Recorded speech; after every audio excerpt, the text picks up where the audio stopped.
Pinball Randy here with Randy's Pinball, and we're working on the Bally Bow and Arrow again, and today we're working on the score reels. All of them have to come apart and get cleaned up and put back together. I've already done this set and they're working beautifully. This is the next set I'm going to do. I've got 12 more to do.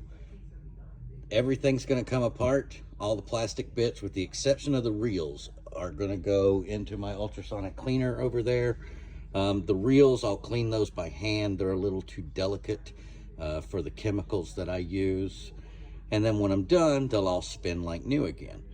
I've got a couple of hours worth of this to go, but I'll make you a couple of videos during the process and link them all together. Stay tuned. Okay, so I've got all the reels stripped down.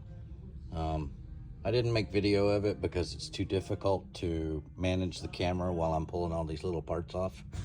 However, I got a whole handful of them, and they're just going to go right over here into the ultrasonic. I got a little bit of degreaser solution in there,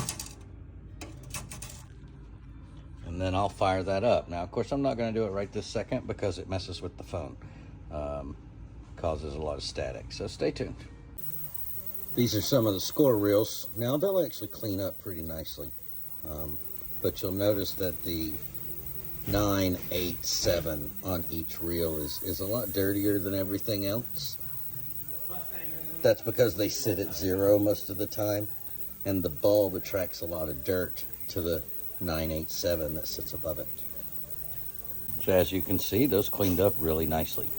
Now the 9 and the 8s are darker than everything else, but again, that's because an incandescent bulb sits on top of it most of its life.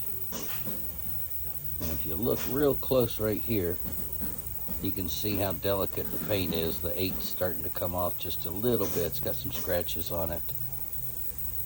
However, those are ready to go back in.